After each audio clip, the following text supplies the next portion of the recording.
Hello ছাত্ররা, তোমরা কেমন আছো? আশা করি ভালো আছো। তোমরা বাইরে গেলে দেখতে পারবে বাতাস বইছে। আচ্ছা, বাতাস কিভাবে বয় তোমরা বলতে পারবে?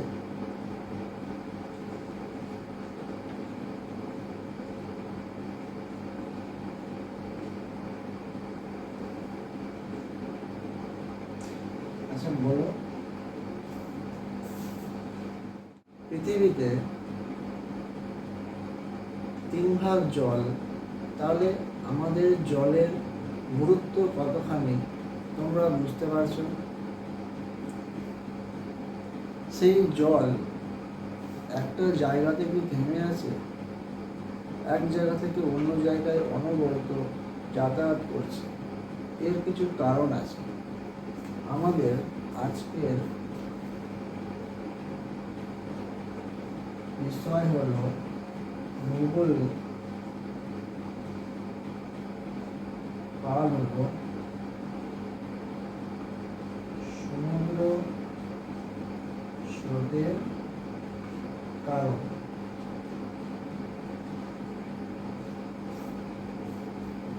সমুদ্র স্রোতের কারণ পড়ার আগে আমরা দেখে নিব সমুদ্র স্রোত কয় প্রকারের হয়ে থাকে। দেখো, সমুদ্র স্রোত কিন্তু 2 প্রকারের হয়ে থাকে।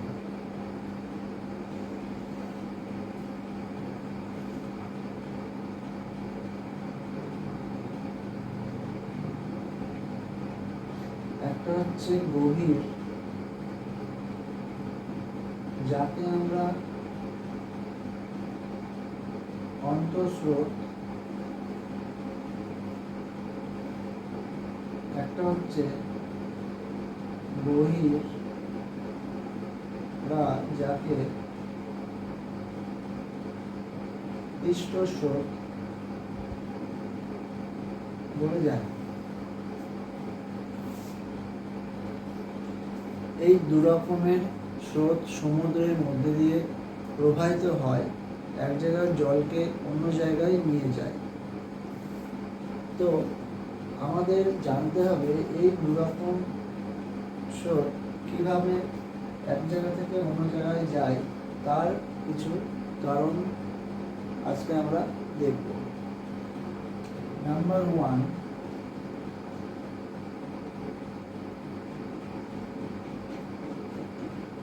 পৃথিবীর আবর্তন গতি। আমরা জানি পৃথিবী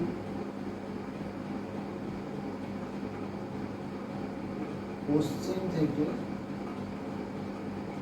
পূর্ব দিকে এরকম ভাবে আবর্তিত হচ্ছে, ফলে সমুদ্র স্রোত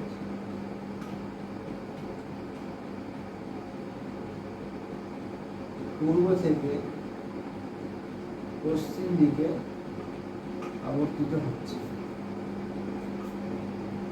এটা একটা কারণ গেল। এখানে তোমাদের বলে রাখি, পৃথিবী যে আবর্তন হচ্ছে তার ফলে বায়ু প্রবাহ হয়। বায়ু প্রবাহ যখন হয় তখন আমরা জানি উত্তর গোলার্ধে ডান দিকে বায়ু বাঁক নেয়, দক্ষিণ গোলার্ধে বাম দিকে বাঁক নেয়। 2 নম্বর, বায়ু প্রবাহ। দেখো, পৃথিবী পশ্চিম থেকে পূর্ব দিকে বাঁক খাচ্ছে, তার জন্য যখন উত্তর দিক থেকে কোনো বায়ু এরকম ভাবে আসবে তখন সে ডান দিকে বেঁকে যাবে। দক্ষিণ গোলার্ধে যখন বায়ু যাবে সে বাম দিকে বেঁকে যাবে। এর ডান দিক হচ্ছে এটা, এর বাম দিক হচ্ছে এটা। এই বায়ুগুলো যখন কোনো সমুদ্রের উপর দিয়ে যাবে, তখন সমুদ্র স্রোতকেও কিন্তু এরা তার নির্দিষ্ট দিকে নিয়ে যাবে, যেদিকে তারা যাচ্ছে।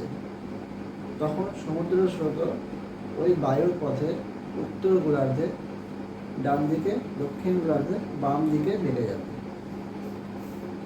আশা করি এতটুকু বুঝতে পেরেছ।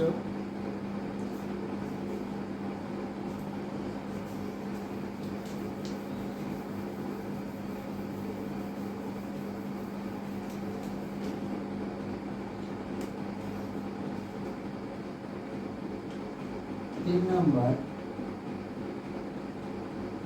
সমুদ্রের উষ্ণতা।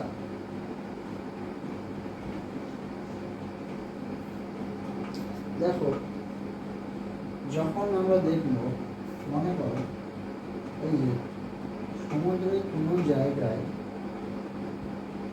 উষ্ণতা বেড়ে গেল,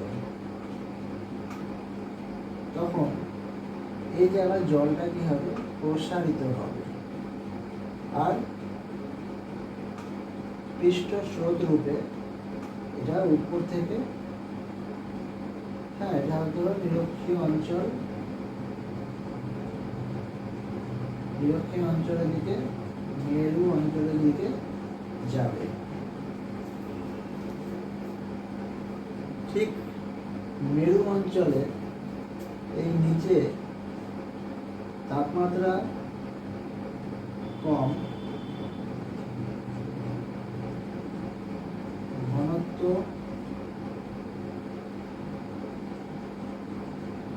বেশি, তখন বেশি ঘনত্বযুক্ত জল গভীর স্রোতরূপে মেরু অঞ্চল থেকে নিরক্ষীয় অঞ্চলের দিকে আসবে। আশা করি বেসিক কমন বিষয়গুলো তোমরা বুঝতে পেরেছ। এর আরও অনেক কারণ রয়েছে।